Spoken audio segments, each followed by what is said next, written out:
Bona tarda a tothom. Ni Barcelona ni Catalunya han estat especialment generosos amb la memòria de l'autor de Homage to Catalonia, el títol d'un llibre conegut internacionalment i que és encara avui la porta d'entrada a la guerra civil més estesa entre àmplies capes de la població mundial i molt especialment en la cultura anglosaxona.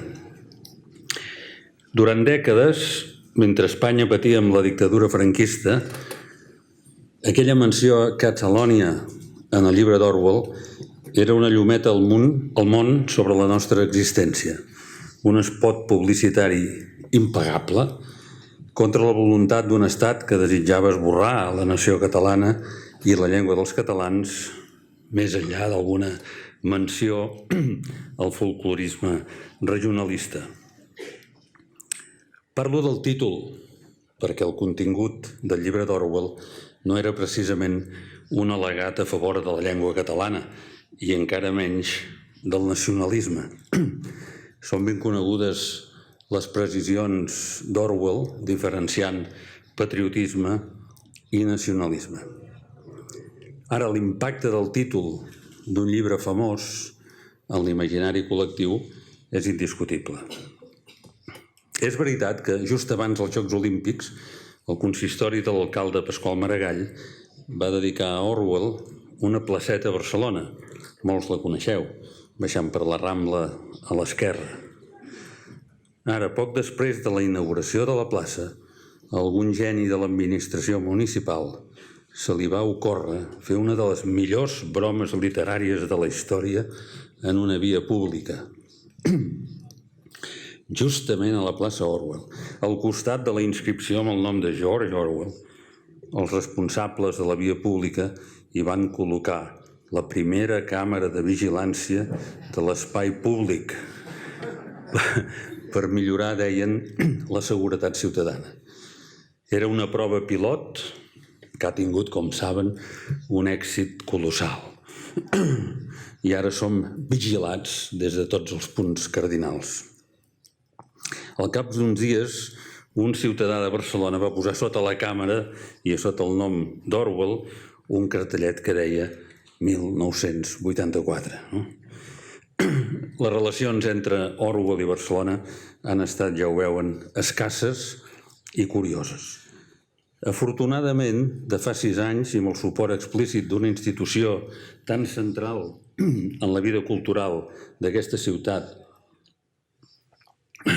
com és el CCCB, tenim un Orwell's Day cada any que inclou cada vegada més una sèrie d'activitats relacionades. Enguany tenim la conferència d'avui, una cosa que potser no n'hem parlat, però potser n'hauríem de dir de 2018 Barcelona Orwell Lecture, no? I convertir-ho en una cosa així cada any. Tenim també un seminari amb la Masha Gessen demà al matí, l'exposició censurada sobre els presos polítics aquí mateix i les rutes Orwell a Barcelona, que alguns deuen haver fet avui dels assistents, i també els vull que coneguin que hi ha una fantàstica ruta Orwell que funciona als espais del que fou el Front d'Aragó. El Dia Orwell té el suport entusiasta del PEN català, una entitat significativa en aquest context. No és potser casualitat que la Masha Gessen sigui vicepresidenta del PEN americà. Deia que el PEN català que celebra ara mateix els seus 95 anys d'existència. I vull saludar especialment a la seva presidenta Carme Arenas, que és a punt d'acabar el seu mandat, li queden 7 dies, després d'un període d'uns 10 anys que ha revigoritzat com mai el PEN català. Durant els darrers anys hem tingut conferenciants de perfils i procedències diferents. Un català, un irlandès, un ciutadà dels Estats Units, un anglès. Havia d'arribar el dia que tinguéssim una persona nascuda a Rússia pel dia Orwell. Ni que fos perquè sempre recordo que uns acadèmics russos que havien viscut a la Unió Soviètica em van explicar. Em deien que ja sabien que George Orwell era un pseudònim, però em van confessar que com a lectors d'Animal Farm i 1984 donaven per fet que allò era el pseudònim d'un escriptor rus clandestí. Quan van saber que el tal Orwell no havia estat mai a la Unió Soviètica, van quedar perplexes. Jo els vaig dir que potser Orwell en va tenir prou en unes setmanes de 1937 a Barcelona per entendre l'essència del totalitarisme estalinista. Avui tenim el privilegi de tenir amb nosaltres Masha Gessen, un privilegi que va perillar quan fa un parell de setmanes la Masha va patir un accident de bicicleta per Nova York i es va quedar amb la mandíbula alterada i unes quantes dents escapçades. La seva presència avui aquí és un acte de supervivència, persistència, compromís i segurament de militància. En aquestes paraules hi ha de fet l'essència del que significa avui aquesta periodista, escriptora i activista russo-americana. Possiblement ja saben que nascuda a Rússia, els seus pares van emigrar als Estats Units, on ella va passar l'adolescència, però en l'era de Putin va retornar al seu país natal, on va destacar per la seva defensa de la llibertat d'expressió i dels col·lectius LGBTI, i aviat va ser una de les cares més visibles de l'oposició a Putin. El 2013 va retornar als Estats Units, on, entre altres coses, escriu habitualment pel New Yorker o el New York Times. Mentrestant, ha publicat 2 llibres essencials, al meu entendre, per comprendre la Rússia contemporània. Un fascinant retrat biogràfic de Vladimir Putin, El hombre sin rostro, i aquest any mateix un llibre extraordinari en la millor tradició d'aquell nou periodisme dels anys 60 que té les seves arrels en el periodisme que feia Orwell, que és una sàvia combinació de fets viscuts, fonts de primera mà i, potser el més interessant de tot, construcció narrativa. El llibre té un títol de fortes ressonàncies orwellianes. El futuro es historia, Rússia i el regreso al totalitarismo. És un llibre, ja dic, imprescindible, una dissecció de l'homo sovièticus dels nostres dies que es pot llegir com un companion a 1984 de l'Orwell. I és una crònica imprescindible de la vida política i social a Rússia, descrita amb un domini extraordinari dels mecanismes narratius. Hauríem de presentar aquest llibre, que seria... Però, en fi, avui presentem en ell, no el llibre.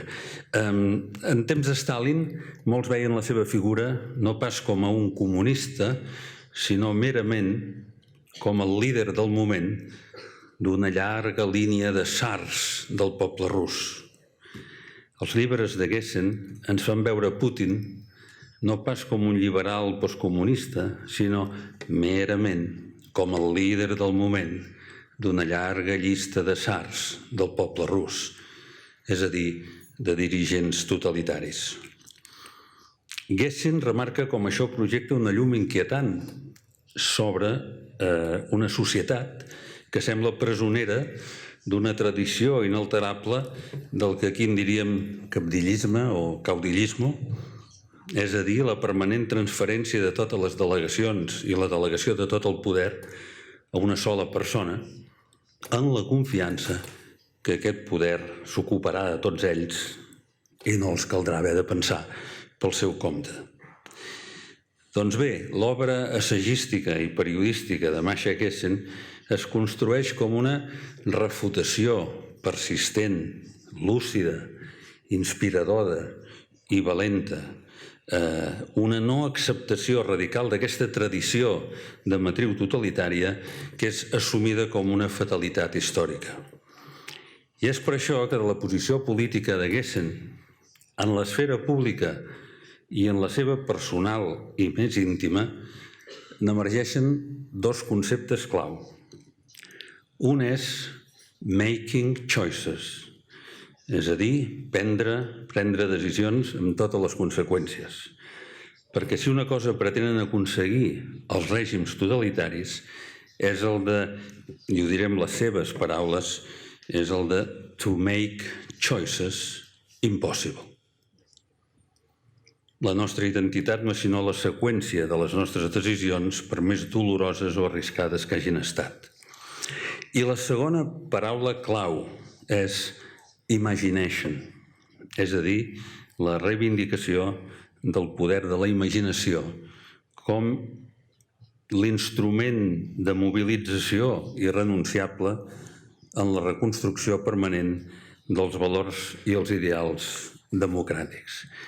Voldria acabar llegint un brevíssim fragment de Masha Gessen, d'aquest seu primer llibre sobre Putin, que diu el següent. El 24 de septiembre de 2011, Rusia Unida celebró su propio congreso. Dmitry Medvedev se dirigió a la multitud. Recuerdan, ¿no? Medvedev.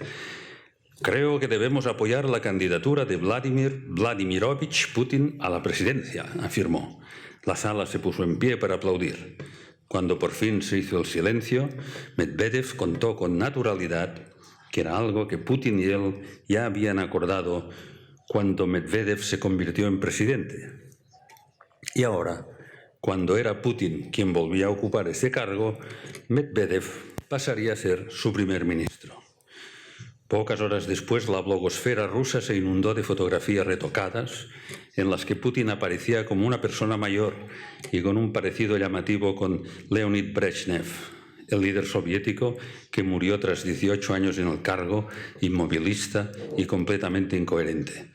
El comentario que circulaba entre dos blogueros era que Putin tendría 71 años, con Brezhnev, cuando terminase su segundo mandato de 6 años. Terminaba así, a todos los efectos, la transformación de Rusia de vuelta a la Unió Soviètica. No cal que remarqui aquí les paradoxes netament orwellianes d'aquest comentari, ni les ressonàncies del cèlebre eslògan que els porcs d'Animal Farm adapten al final de la novel·la per justificar la seva permanència al poder. Tots els animals són iguals, però alguns animals són més iguals que altres. Si George Orwell en realitat encara fos viu i si encara corrés pels carrers de Barcelona aquest mes de juny, com el mes de juny de 1937, poden estar segurs que avui no es perdria la possibilitat d'escoltar Masha Gessen. So, Masha, welcome to Barcelona.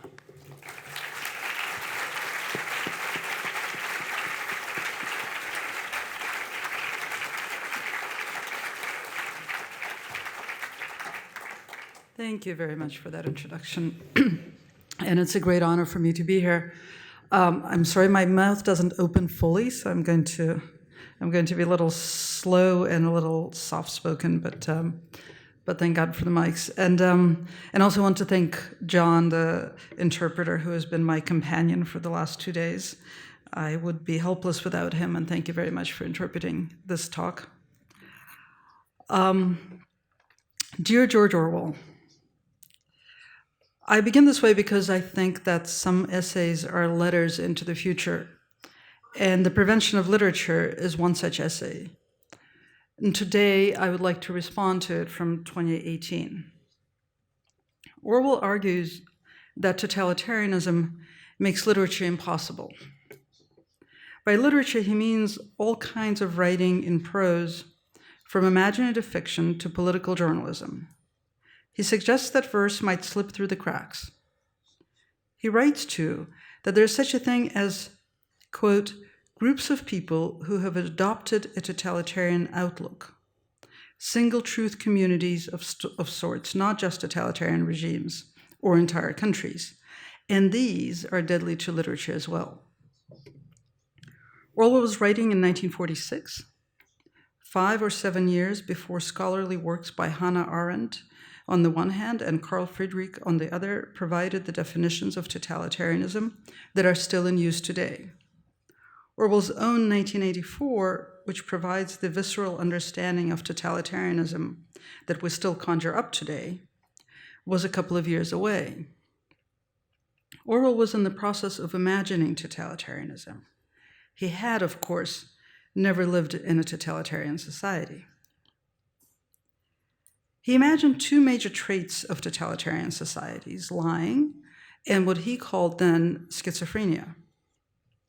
He wrote, quote, the organized lying practiced by totalitarian states is not, as it is sometimes claimed, a temporary expedient of the same nature as military deception.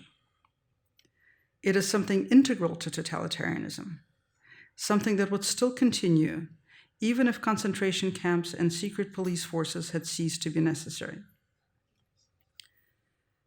The lying entailed constantly rewriting the past to accommodate the present. Quote, this kind of thing happens everywhere, he wrote, but it is clearly likelier to lead to outright falsification in societies where only one opinion is permissible at any given moment.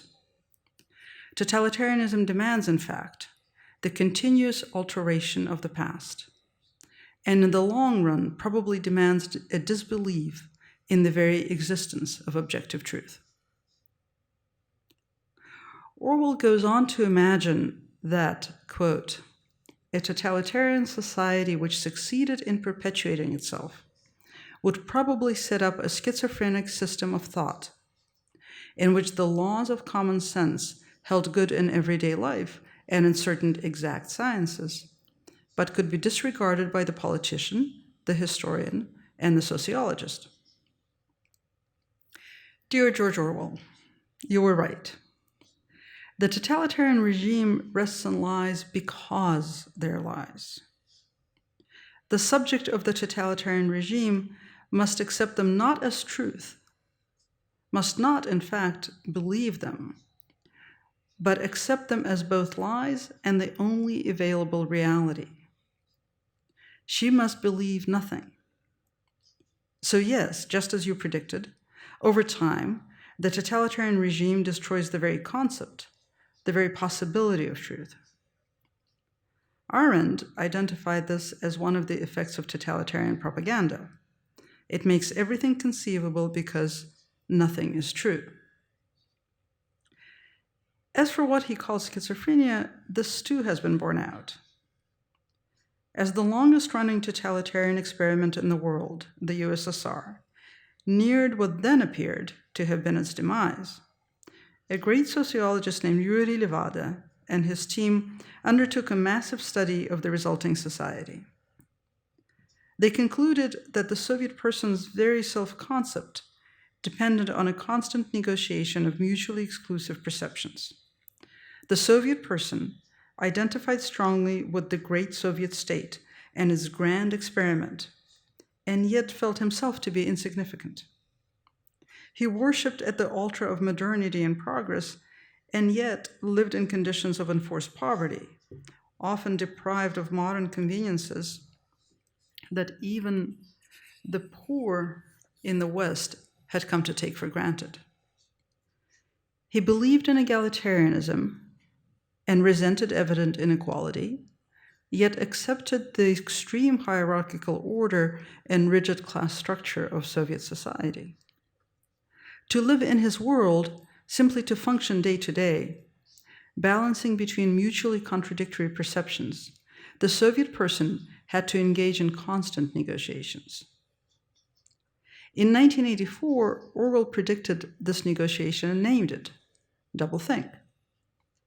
You will recall that, quote, even to understand the word doublethink involved the use of doublethink, end quote.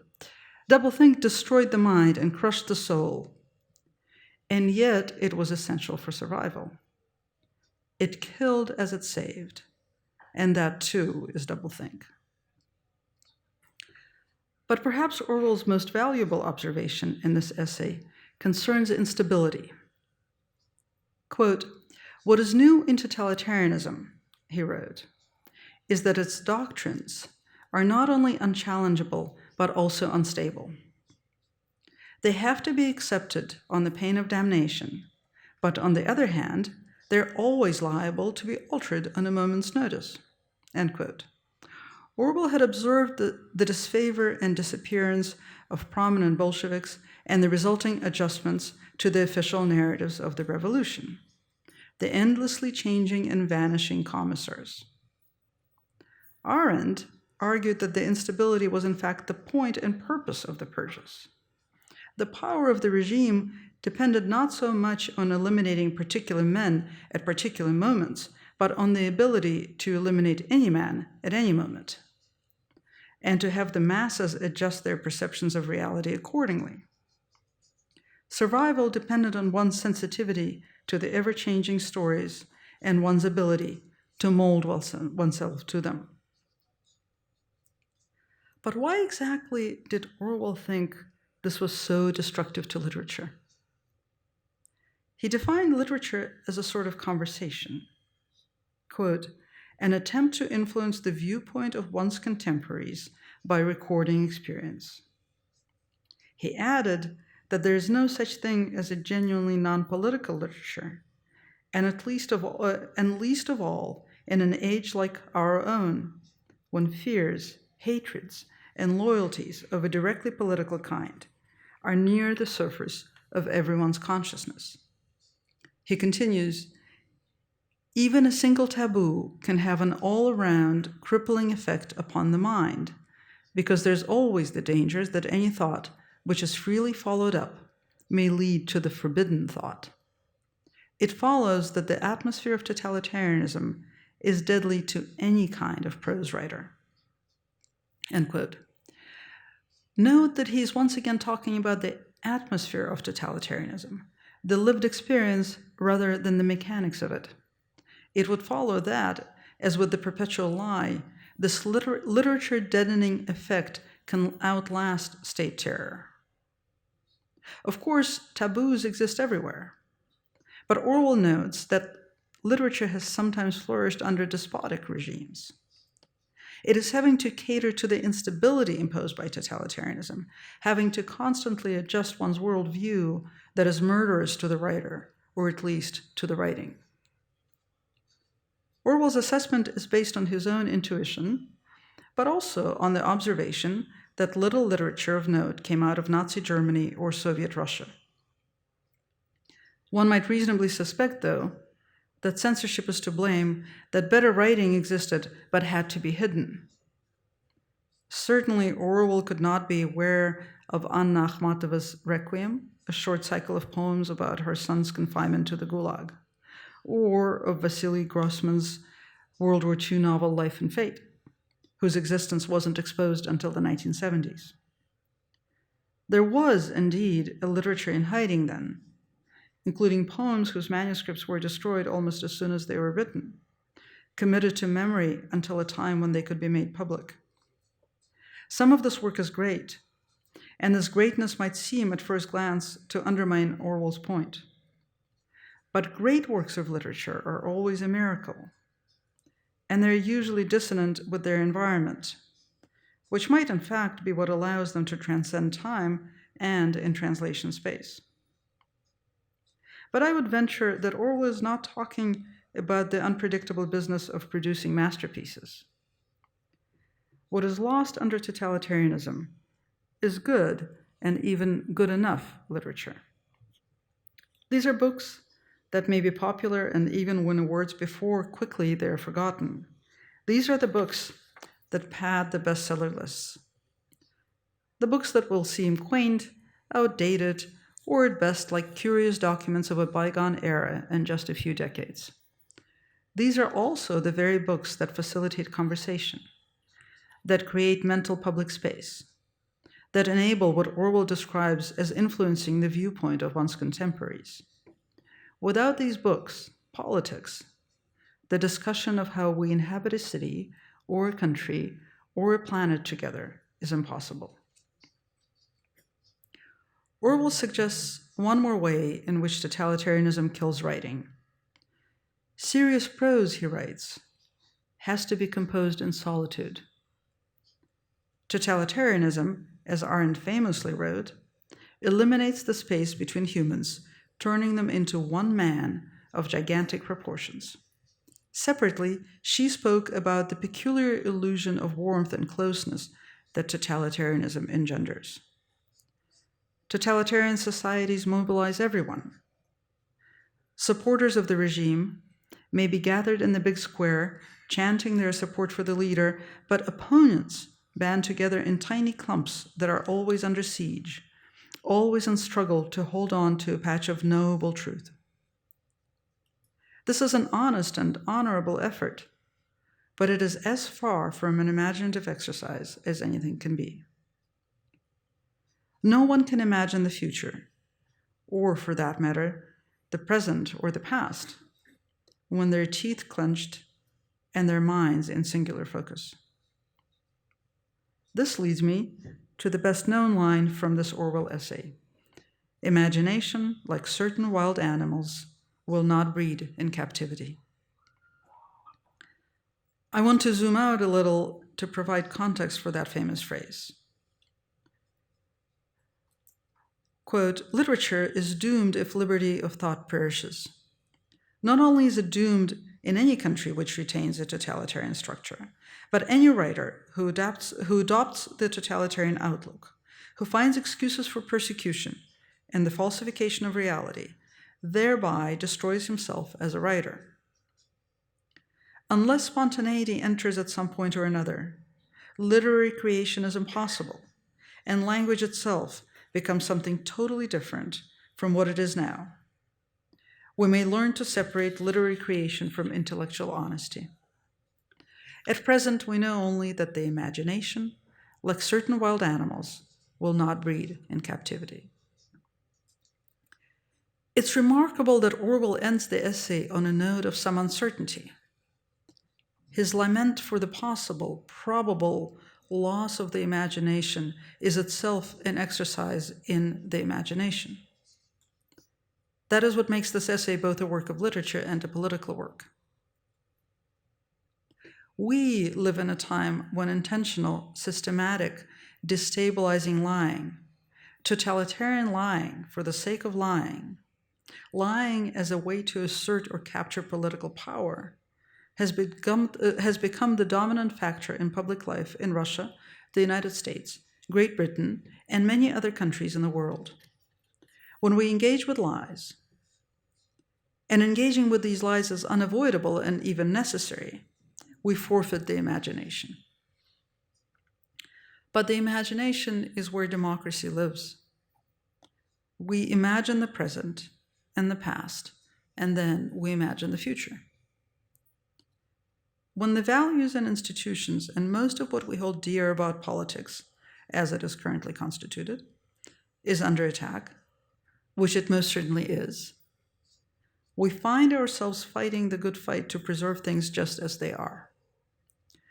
This is the opposite of imagination, the opposite of literature, and, I suspect, the opposite of democracy. Fighting to preserve things as they are inevitably becomes a battle to think and speak of things in certain ways, either defensively or preemptively. The process of trying to salvage the meaning of words as they pertain to the present keeps words and concepts from evolving.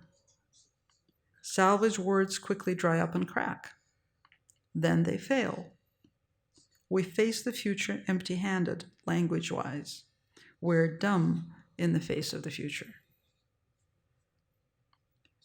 I have been struggling with this in my own work. Last week, reporting in Detroit, I found myself looking at an architectural model of an urban farm. The perimeter of the model was made up of large, symbolically windowless gray buildings. These were the blocks that the planners assumed would be bought, as so much of Detroit has been, and developed speculatively into faceless buildings that could be anywhere and belong nowhere. I know how to describe those buildings, and I have the language to describe what's happening in Detroit. I can write about the collapse of government and the vanishing faith in democracy.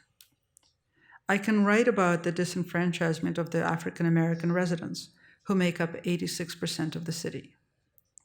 I can write about the homogenization and privatization of public space, complete with a private security force that has supplanted police in the neighborhoods of so-called revival, and about the private tram line for the gainfully employed residents of Detroit, who happen to be mostly white.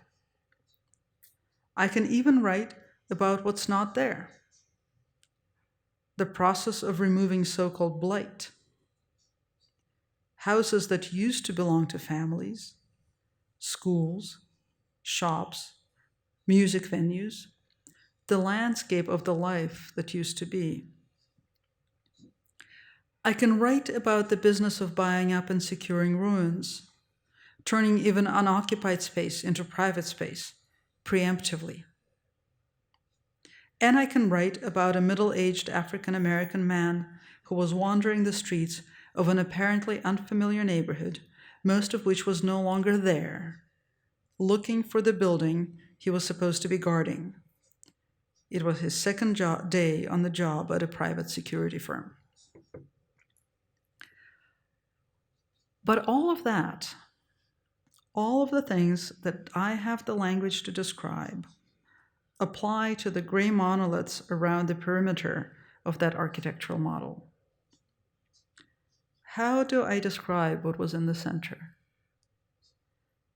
It was translucent, illuminated in pink here and there, light, but not quite ephemeral. Made of plexiglass, this part of the model contained houses, trees, greenhouses, and other structures. Some of what was there was already there in the actual physical space depicted. Some was not. It was functioning the way literature works, by depicting and augmenting, illuminating and imagining. But what was I looking at? I was looking at a kind of community, a sort of kinship, and a mode of cooperation. I was looking at economic arrangements that do not involve or involve very little wage labor. I was looking at an alternative to private property. For some of the participants, it was an alternative to the nuclear family. I was looking at something that appeared to exist parallel to capitalism, but I still had no words to describe what it was. All my words belonged to the world of the gray monoliths around the perimeter. Of the thing itself, I could say only what it was not.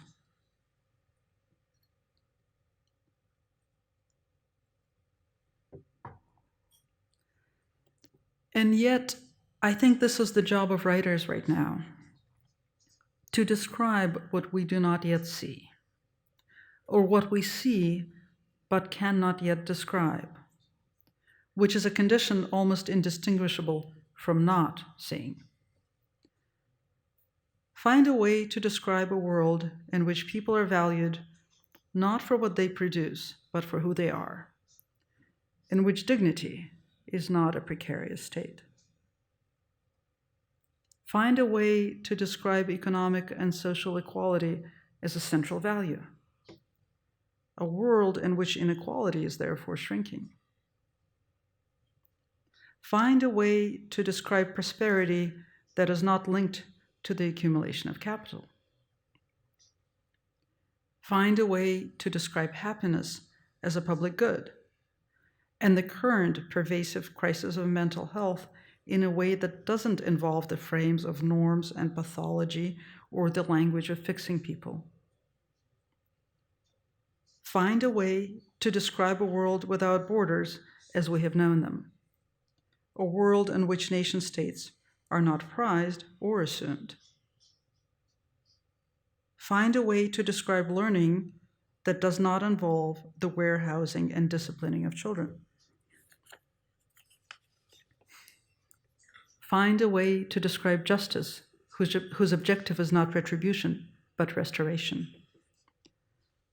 Find a way to describe politics that are genuinely participatory, that reflect the complexity and diversity of human experience, that avoid the arbitrary divisions along party lines and emphasize cooperation around common goals.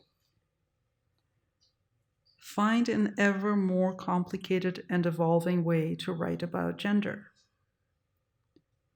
Find ways to describe kinship that is not the nuclear family or framed by the nuclear family.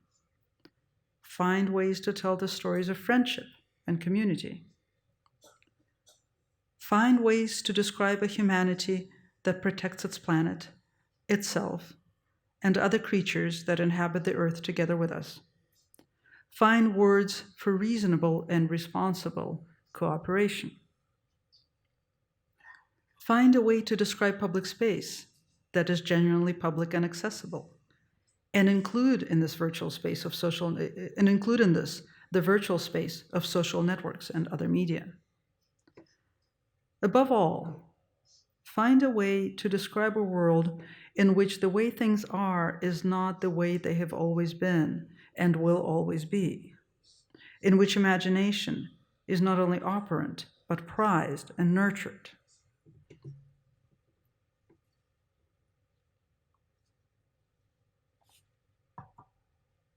And find a way to describe many other things that are true but not seen, seen or not spoken, and things that are not but could be. Orwell wrote that for the fiction writer, his subjective feelings were facts, and a totalitarian regime, or what he called a totalitarian atmosphere, and being compelled to falsify those feelings, amounted to the prevention of literature. Orwell's perceptions of totalitarianism formed the basis for his novels, which in turn shaped much of our current understanding of totalitarianism. I am proposing that subjective hopes are also, for the purposes of fiction writing, facts. These are the facts endangered by the fear and despair prevalent in our current politics. But if one insists on writing the truth of those hopes, or rather, if many writers do this, the result may not be great literature, which is, after all, always a miracle, but it will exercise the imagination. If it is good, or good enough, it will fuel conversation, and may it be half as prescient as 1984. Thank you.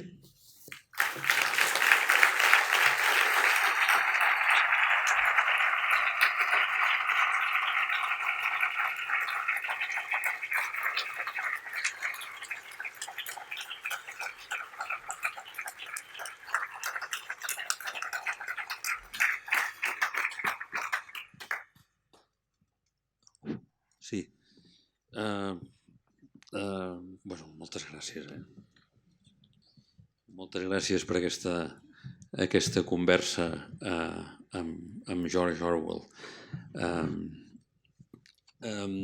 Ja saben que tenim una estona per conversar amb la Masha Gessen sobre el que ha dit, sobre els seus llibres, el que vulguin. Pueden hacerlo en español, English, Russian, català. Si algú vol comentar alguna cosa, ara és el moment. Tenim una pregunta allà. Hi ha algú, no? Molt bé. Altre allà. Thank you very much for the talk. It was really inspiring. Just for the name of describing things and for the sake of, naming, You mentioned virtual space, and I wonder if this virtual space, for instance, is really the totalitarian space that is creeping through capitalism. Rather, I know that what we're talking about is literature, and I would like to go back to literature because in that virtual space we are seeing the effects on literature. So I would like to highlight it in that perspective, not just the general. Yeah, thank you for that question and that comment. I think that virtual space is can be anything, and is often everything. We have gone from one extreme, which was for many years assuming that virtual space was a priori democratic, which was honestly, a silly assumption. And there were some people who wrote about it very well back when it was it ran contrary to sort of conventional wisdom. And now I feel like we've gone to the other extreme of thinking that virtual space is a priori totalitarian. I think it provides the tools for both. It provides the tools for genuine democratic participation, and it provides the tools for totalitarian control. And what happens there depends in large part, but not solely, on what happens offline. I think that virtual space, and primarily I'm talking about social networks, right? So I think social networks amplify and accelerate what is happening offline. I don't think that we see connections in the virtual space that truly don't exist offline, and there's pretty good research to back that up. And so when what's happening offline is democratic participation and organizing, as we have seen during various protests, then we see social networks act as amplifiers and accelerators of that. And when what's happening offline is an extreme fragmentation of society and the creation of what Orwell calls totalitarian atmosphere, then I think we see that vastly amplified on the social networks. So they exacerbate, and they also help to diagnose what's happening in society.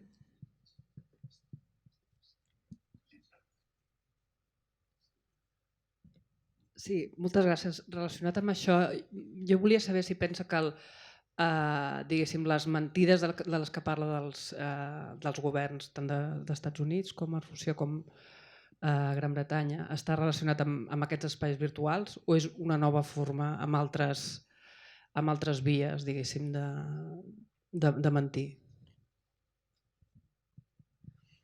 Well, I don't think there's anything new about it. I think that we have known this type of lying for a very long time. But I think it is very important to distinguish it from sort of regular political lies, right? Because regular political lies have as their objective deception, whereas the totalitarian lie has as its objective control. It's an exercise in power. And I think that that's why, I'll talk about the United States because that's the politics that I know best. But I think that that's why it took the American public and the American media such a long time to figure out exactly how Donald Trump was using language. Because the assumption is that you can sort of address his lies with fact-checking. Because his lying is perceived, still I think to a large extent, as an exercise in deception. But what it is an exercise in power, right? And so the more blatant the lie, the more of an exercise, the more power it exerts. So when Donald Trump maintains that he had the largest inauguration crowd in history, that's a perfect example. Because the entire television audience is actually looking at pictures of a smaller crowd than before.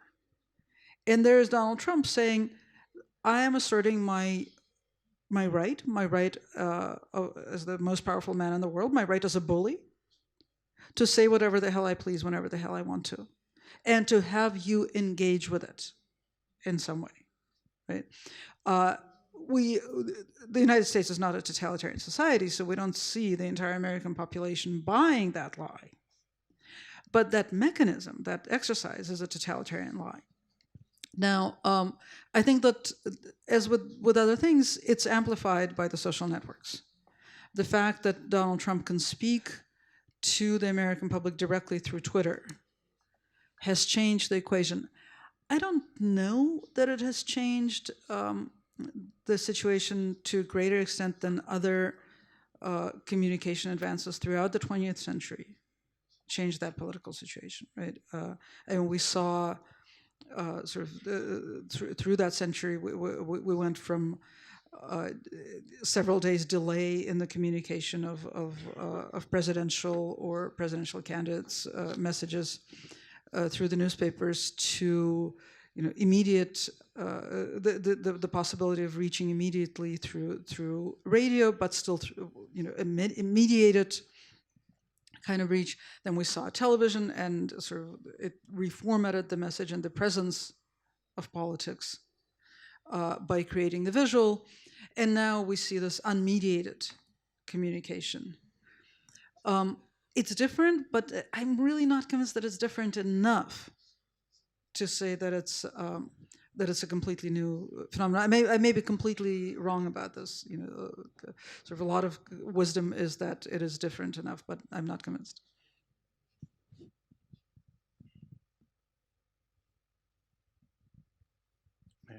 Intentaré poner una idea frente a lo que comentaba. Primero, el planteamiento de que la realidad es mucho más compleja, hay muchos más niveles dentro de la realidad y por lo tanto los discursos totalitarios se conjugan por el juego del poder. En cierta forma son los juegos del poder los que perpetúan estas sociedades más totalitarias. Incluso, por ejemplo, conviviendo con actores que en algún momento no eran proclives a ser o apoyar a esas sociedades, como pueden ser en el caso de Rusia la Iglesia Ortodoxa, por ejemplo. Quería comentar, por ejemplo, cómo en los totalitarismos, en cierta forma, utilizan grupos o minorías dentro de la sociedad para legitimarse con su poder, y quería que refirieras un poco cómo la comunidad LGBT es uno de los aspectos que parece ser una cabeza de turco en muchos aspectos en un discurso totalitario sobre ese tema, ¿no?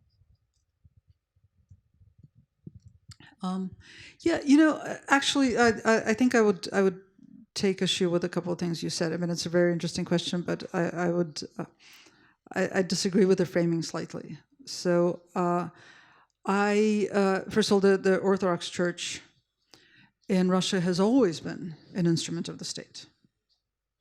So when the state was a tyranny, it was an instrument of tyranny. When the state became totalitarian, it became an instrument of totalitarianism, right? It is not inherently one or the other, but it is inherently an arm of the state. As for the rhetoric and the sort of the instrumentalization of homophobia in Russia, I think that what we have in Russia now is, and that's largely what my book is about, is a weird hybrid, right? I don't think that Putin set out to create a totalitarian state or to recreate a totalitarian state. I think he set out to create a mafia state. I think that the point of his rule is to accumulate power and money and to create a clan in which he, as the patriarch, distributes power and money, right? Which is very different from the oligarchy that Russia was before. And it so happened that he was creating his particular mafia state on the ruins of a totalitarian society. And so when he started applying more and more pressure in the wake of the 2011-2012 protests, when he became genuinely scared of losing power, then Russian society responded by reconstituting itself as a totalitarian society. So now what we have at the top is basically a mafia state. It's not a totalitarian regime. It's not. It does not engage in terror, or it engages in terror very economically, sort of the way that the mafia clan would. And it has ideology, but it has ideology. Its use of ideology is much more similar to populist use of ideology, right? Which is where we get to the homophobia. And it's an absolutely classic example. So basically, Putin was looking for a way to mobilize the population around an idea of the imaginary past, which is a classic populist trope. It has been a classic totalitarian trope, but he tried many ways of discrediting the protesters, who were the clear target of his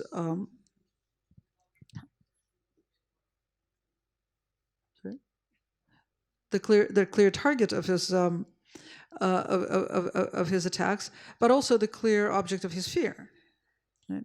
And what stuck was the queer baiting. And the queer baiting stuck because it communicated that if you want to go back to an imaginary time when you felt comfortable before different things happened, because before things existed in this society that make you so uncomfortable, then let's attack the queers.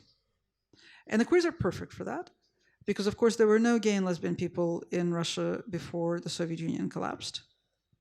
And I mean, there weren't, right? There were people who had sex with people of the same sex. There were people who formed relationships with people of the same sex and who formed all sorts of different families and communities and kinships. But there weren't people who identified as gay or lesbian, which was the term at the time that I'm talking about. They weren't people who claimed allegiance to a group. They weren't people who claimed that rights accrued to them because they belonged to this group. That all happened after 1991. So you can point to it very directly and say, this came from abroad. This is symbolic and representative of a time that broke your life in two. And so getting rid of this thing will magically return you to the past that you're so nostalgic for. Right? So that's how it works. And again, it's the sort of thing that's not inherently totalitarian. Right? It can be populist, it can be totalitarian. In that particular context, with that particular society reconstituting it in the way that it has, it becomes a part of a totalitarian ideology.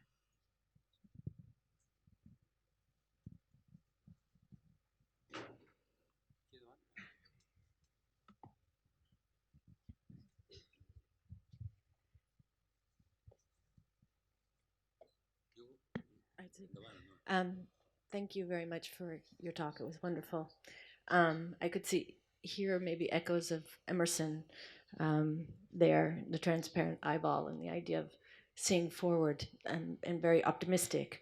I had an opportunity not long ago to speak with Alexander Hemin, the Bosnian writer, and he mentioned that part of the problem with a lot of people during the ex-Yugoslavian conflict was that they didn't have the ability to imagine what was coming.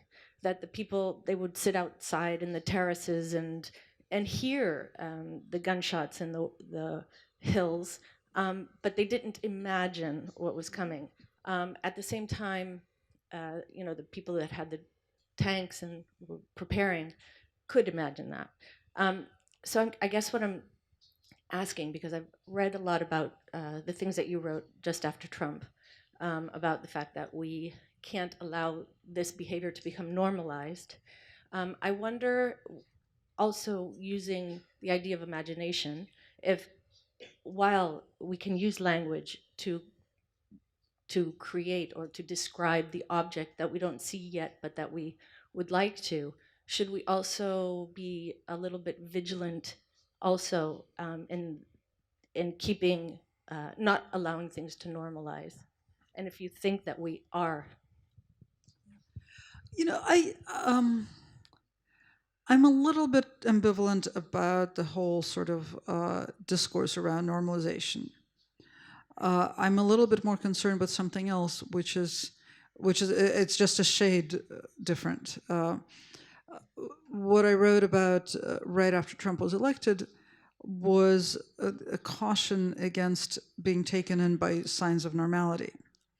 And that's actually the opposite of normalization, right? Signs of normality is when we look at things that have stayed the same and derive from them evidence that the world has not ended. And in fact, empirically, the world has not ended yet ever. And that does have a calming influence, because when you feel like the world is ending and then you wake up the next morning, it turns out that maybe you can survive this too. We humans can survive almost anything, but that doesn't mean that we should.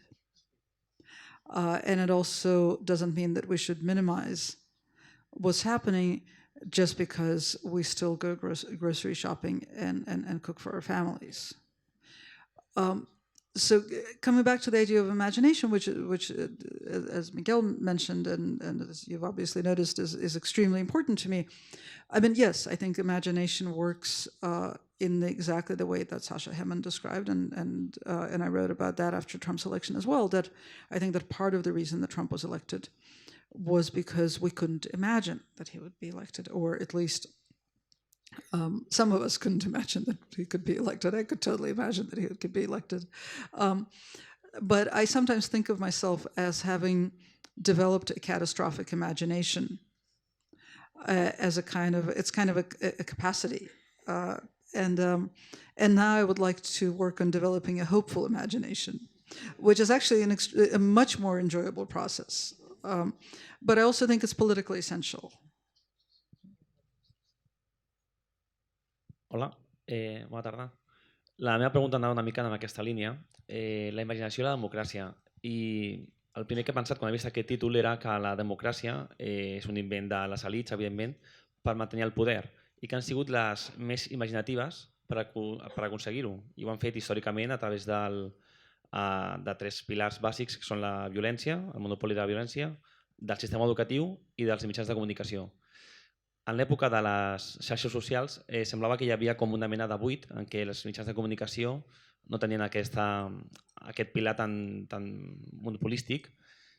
Però què està passant? Que hem viscut 10 anys, diríem, des del 2005-2006 fins ara, com que els mitjans de comunicació han deixat de fer a les xarxes socials, però ara comencen a posar-li control.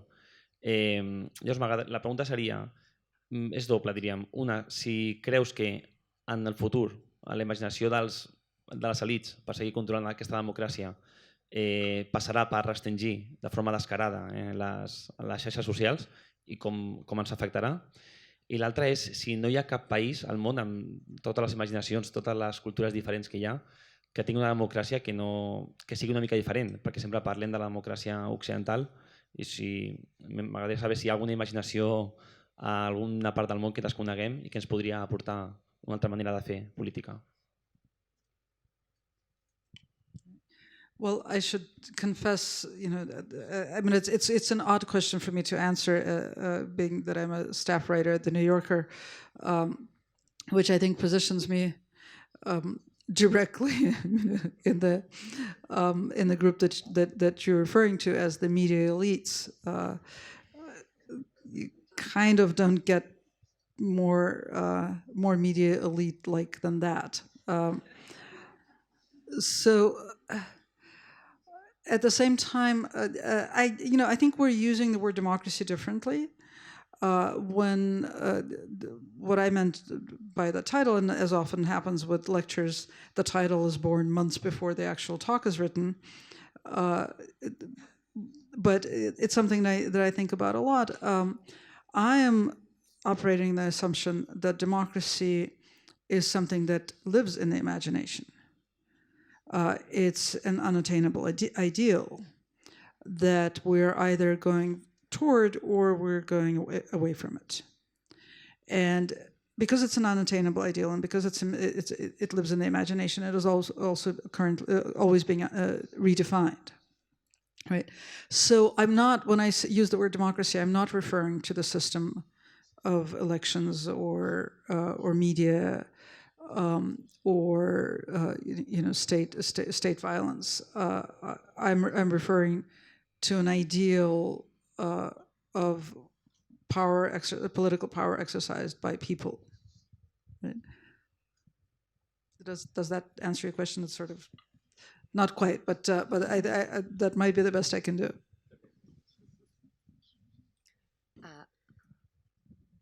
Maybe I can also ask you something. You have a privileged vision of America and Russia, American politics, Russian politics. So I have three questions. The first one is a silly question. You have probably been asked already. Who elected Trump, the Russians or the Americans? That's easy, the Americans. That's easy, yeah, okay. So finally we know. The second one is you are the daughter of immigrants in the United States, and how do you react? How do you see, in your terms, how do you see Trump's fixation against immigrants and all that, and what does that mean to you? Right. So I'm not just the daughter of immigrants, I'm an immigrant and I'm the parent of immigrants. I've really positioned myself in an extraordinary way because I managed to, I was 14 when my family immigrated to the United States. So I feel, I have an accent when I speak English. I feel very strongly that I'm an immigrant, even though I've had an American passport for a long time. But actually, I want to say something about having an American passport in a second. But I then lived in Russia for 20 years, and I had 3 kids there. So when I went back to the United States, I managed to subject my teenage children to the experience of being teenage immigrants. And my youngest child actually doesn't have U.S. citizenship yet. He has a green card. So, and I have... this may be too much information, but I have 2 ex-partners who also have green cards, who are both who are co-parents with 2 of various of my children. Anyway, we have a complicated family community that consists roughly 50% of immigrants. So it's not an abstraction to me, although of course as immigrants who are considered white in the United States, we experience this differently than immigrants who are not considered white. But I think that Trump has declared war on immigrants. I think that what he's laying in place is a foundation of a fascist regime. And that regime will be defined, if it actually sort of is allowed to be formed, it will be defined by the way that it has created this image of immigrants as enemy. What is going on with immigrants, there's the portrayal of immigrants as dangerous, but also the treatment of them as subhuman, which is expressed in many different ways, including, of course, the latest, which is separating children from their families upon entry, which is Trump's statement that these are not people, these are animals, which he said about a week ago, which is also this interesting thing that they have done. I mean, I use the word interesting almost cynically, but he has explicitly created the policy of removing as many people from the United States as possible. Now, deportations were at an all-time high compared to previous years under President Obama, which I think was a horrible thing and which really in many ways laid the foundation for the current policies. But there was this idea that immigrants were people who could be categorized. right? And there were people who had to be removed first, and then there were people who weren't high priority for deportation. Under Trump, all immigrants do not belong in the United States, and so if there's reason to remove them, then they need to be removed immediately, which has led to, because now immigration authorities are expected to deport as many immigrants as possible, what they do is they go to courts and arrest people there, right? So I've actually spent time in immigration courts, and there was one hearing that I went to where a woman, I went there to be at her deportation hearing. She was appealing it, and ICE arrested her 5 minutes before the hearing. Because they could, because she was right there. I mean, it's more efficient to just arrest people who are showing up for their hearings than, try to find them elsewhere. But one thing that I wanted to say that was a discovery for me, because initially I was going to that particular hearing because they asked me to be an expert witness. And when they asked me to be an expert witness, they asked me to supply my alien registration number. And I said, I've been a US citizen for 30 years. Why do you need my alien registration number? And they said, well, you weren't born in the United States. As far as the immigration authorities are concerned, you are an alien. We need your alien registration number. And that's how I learned that naturalization now in the United States is also a myth. You can't ever become a full citizen. And that, that's an extraordinary thing that's happened.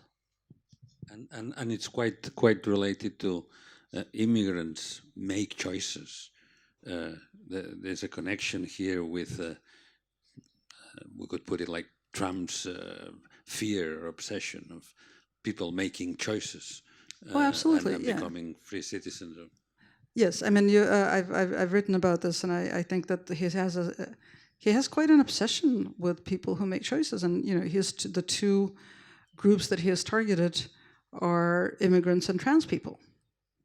And I think these are groups that embody a kind of freedom and who have insisted on their ability to make choices that drives Trump absolutely crazy. Aquí tenim una pregunta, però no sé si lliga ara. Hola, bona tarda. Gràcies, Miquel, gràcies, Masha.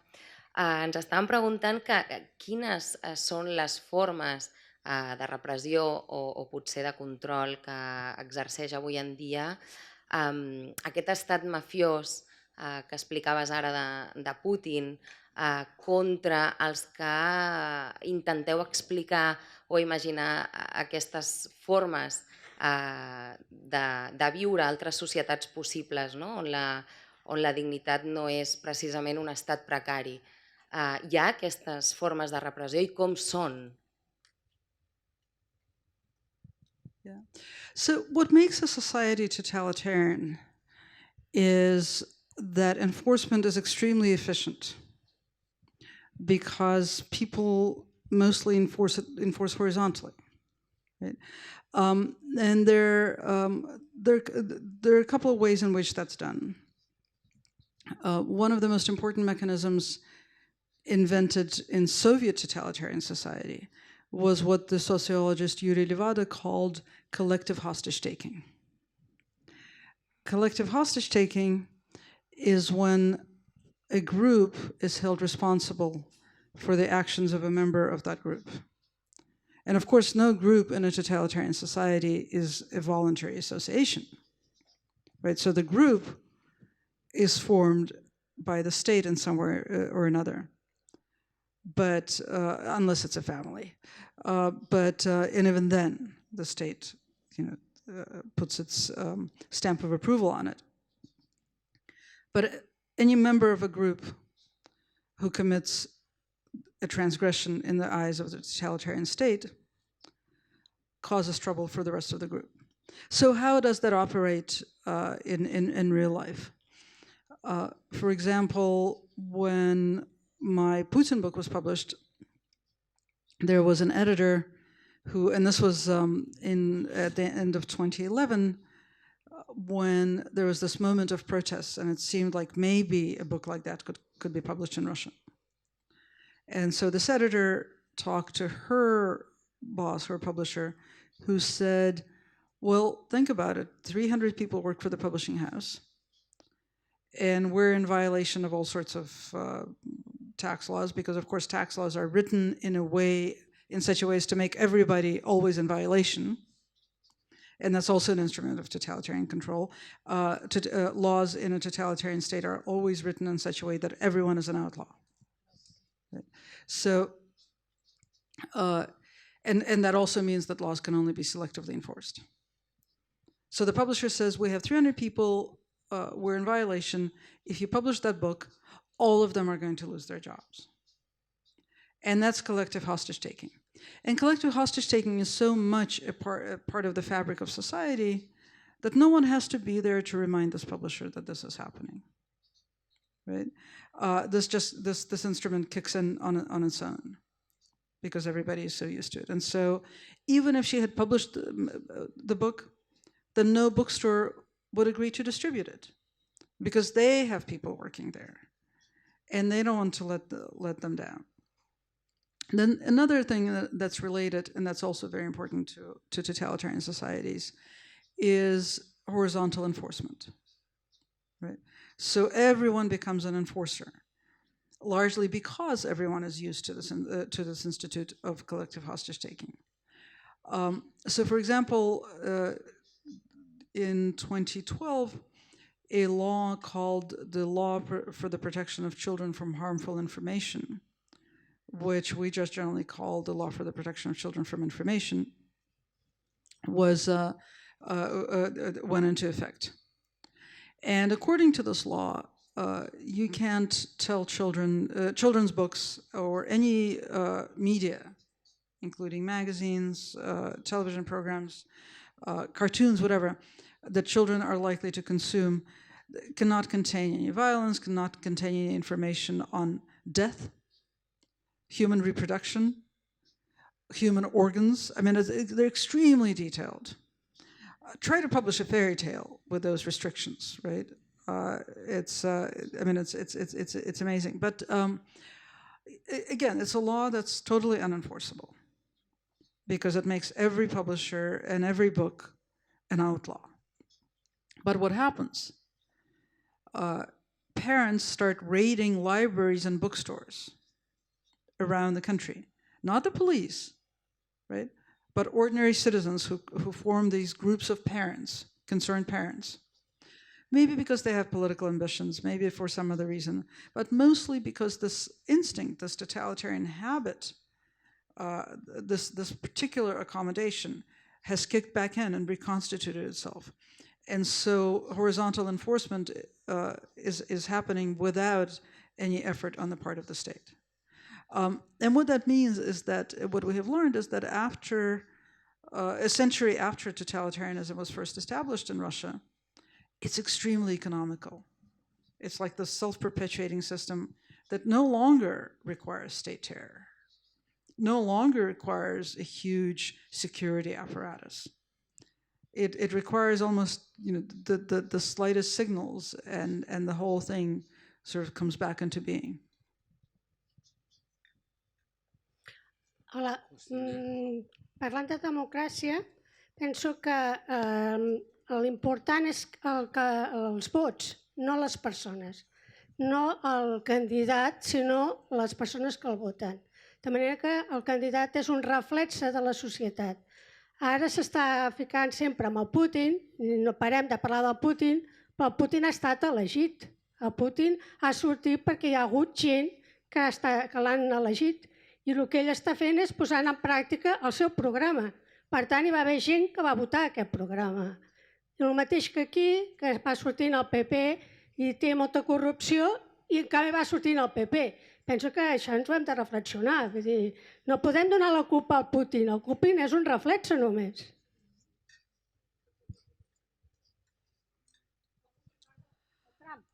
Well, I think that's there are a couple of different issues with that statement, which wasn't a question.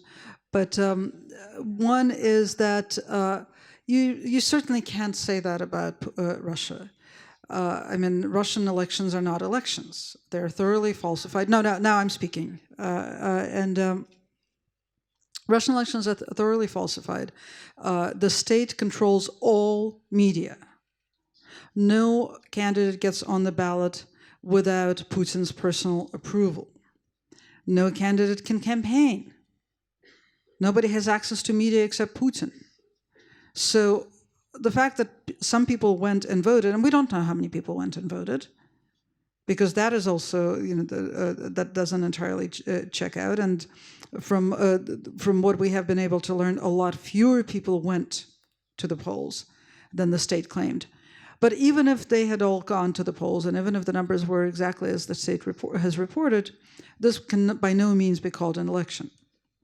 So that's my point number one. Point number two is that I do not want to equate democracy with elections, right? There are many different ways to constitute elections. None of them is perfect, and none of them certainly perfectly reflects even the electoral wishes of the people.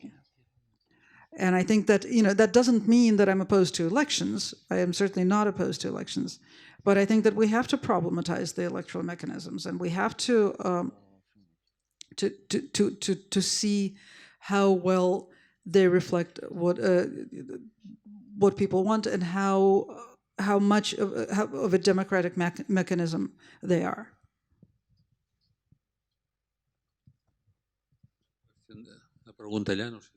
Yeah, so I was wondering a little bit if there could be a flip side to like democracy and imagination.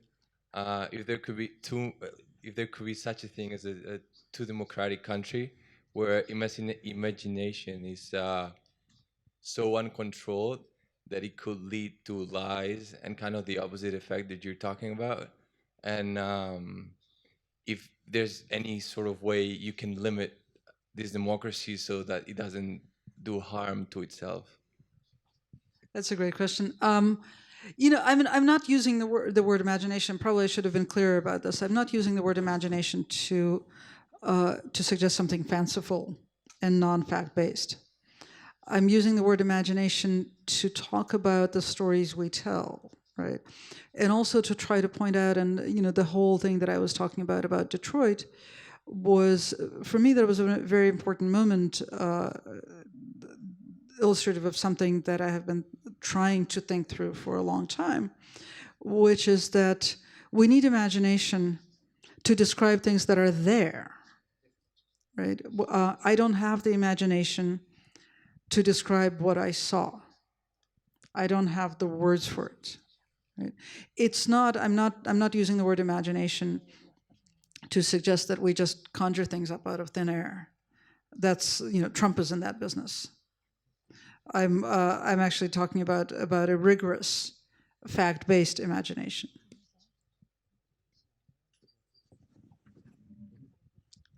Bé, no sé si... Hi ha una pregunta aquí? Sí? Sí, hola, bona tarda. Allà, perdó, sí. Sí, hola, bona tarda. Jo no soc expert en història russa, però la meva pregunta es basarà en una premissa històrica. I sobretot sobre Rússia, i lligant-ho amb la democràcia. La història russa està marcada sempre per la seva grandiositat, pel territori tan gran que té, i això els ha creat una por històrica a ser envaïts per altres països. I això es reflexa en els diferents sistemes que ha tingut. Fins i tot la construcció del Transsiberià respon en part a aquesta grandiositat, a la necessitat de portar tropes a milers de quilòmetres per por a ser envaïts per altres països. Això ha durat fins avui dia, aquesta por endèmica, aquesta por que està en l'ADN de Rússia. Com es pot consolidar un discurs democràtic en aquest condicionant històric tan potent? I això serveix per Rússia i per altres països que tinguin aquests condicionants històrics.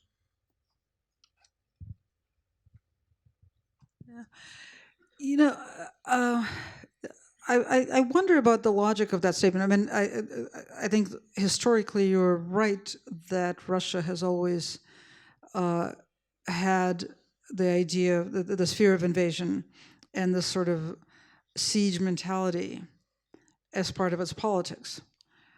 But rationally, I can't find an explanation for why a country so vast that for most of its history has actually expanded would fear being invaded. You know, I mean, it would seem more rational to me if you said Spain is a fairly small country that in its living memory has lost its colonies and lost territory. And of course it fears getting even smaller and being invaded, right? I mean, that would make more sense to me. Why the largest landmass in the world is paranoid about being invaded is a little bit of a mystery to me. And so I think that perhaps we should think of this as not something that is in Russia's DNA, but as something, as a political choice that Russian leaders, and in Russia we can only talk about leaders because Russia has never been a democracy, right? That Russian leaders continue making because it is such an excellent instrument of keeping the population in a state of constant mobilization, which is, of course, a very good instrument of consolidating power. Sí. Hi havia una pregunta aquí davant, me sembla? Sí? I have a question about law. In America, there is judicial review, and we shall have at the end of the month one sentence about the travel ban of Trump. And it is thought that hate speech against Muslims used by Trump could be used by the justice as a way to strike down the law. The hate speech is the basis of the striking down of the law. Do you think that do you think that we can use judicial review in society that are not totalitarian to try to avoid the construction of a totalitarian state? Write law that protects free speech, use campaign law to avoid an excessive power of money? This is my question. I'm a huge believer in the courts and in laws, and as a journalist, I'm a big fan of the courts because I think that they, you know, in the best case scenario, and I have seen this both in the United States and in Russia at some point, courts can actually function as public space. They can function as a venue for discussion, and they can create consensus, and they can represent progressive opinions. They can do all sorts of things, but they're not inherently any of those things. And laws are not inherently any of those things, right? There is a complicated and constantly morphing interplay of society and institutions, including legal institutions, including the courts and the laws, right? And we certainly saw this with the travel ban. We saw that the initial reaction to the travel ban, both in society and in the courts, was swift and decisive. And gradually, the Trump administration has worn down both society and the courts. And at this point, it looks very likely that the latest iteration of the travel ban, which isn't very different from the earliest iteration of the travel ban, is going to be allowed to stand. Now, some legal experts say that there are perfectly good legal reasons for this. My sense, again, I may be wrong, but my sense is that it's a kind of fatigue, and it's a kind of fatigue that is explained by sort of a democracy that rests on institutions being unable to deal with a bad faith actor. Right? Trump, none of these institutions are created to withstand somebody who is going to use a ram and ram it as many times as needed until he finally gets through, right? A normal American president, having failed to push a law through once or twice, after some adjustments, would give up because obviously this law doesn't stand up to judicial scrutiny. This is not that kind of American president. This one believes that he has all the power in the world, and so he is going to push until he's no longer meeting resistance. Considering that at the same time, he also has the opportunity to appoint a great number of federal judges, and that's one of the few things that his administration is doing very efficiently, is appointing federal judges. My faith in the American judiciary is very sort of moderated.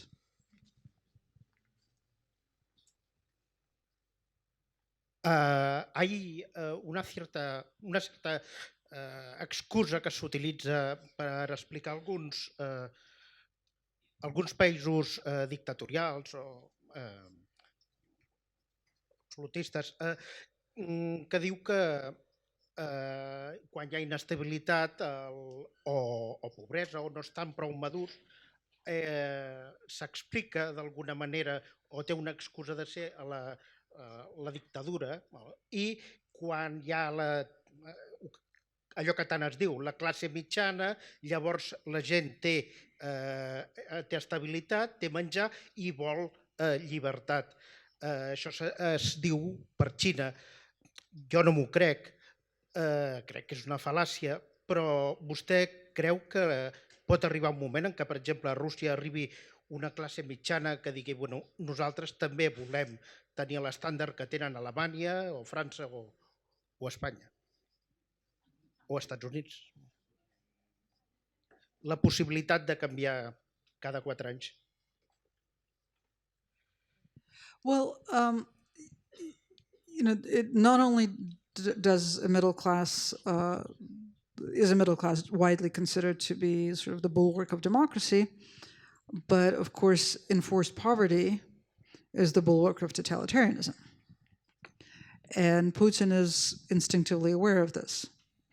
It also combines very well with his drive to accumulate wealth and consolidate wealth. So, middle class is not going to magically appear in a country where the regime is interested in enforcing widespread poverty and in accumulating all the wealth at the top. That doesn't mean that I don't believe that there is any possibility of change. I think there is probably some possibility of change. I'm not hopeful, and I'm not hopeful not really for those economic reasons. I'm not hopeful because I think that this long totalitarian experiment has done such extreme damage to the fabric of society, has done such extreme damage to people's ability to live together, that I don't understand how Russia can recover. I hope that it can, but I don't understand how. Era l'última pregunta, no tenim més temps. Jo em sap greu, però he vist fins i tot que el senyor George Orwell ha marxat precipitadament cap a Londres, lluny de Barcelona, i ho hem de deixar aquí. Voldria dir 2 coses finals. Una, de veritat que si no coneixen aquest llibre seria un descuit no llegir-lo. És un llibre extraordinari, importantíssim, des del punt de vista del periodisme, des del punt de vista de la història. I'm just telling the fucking truth. I em sembla que inclús n'hi ha exemplars a la venda. Creo que está la editora del libro, se lo voy a decir en castellano, que la felicito porque es un libro imprescindible para nuestro tiempo y bueno, en relación a Rusia ja no digamos, no? I l'altra cosa que volia dir és que moltíssimes gràcies, Masha Gessen, and come back whenever you feel like it. Thank you.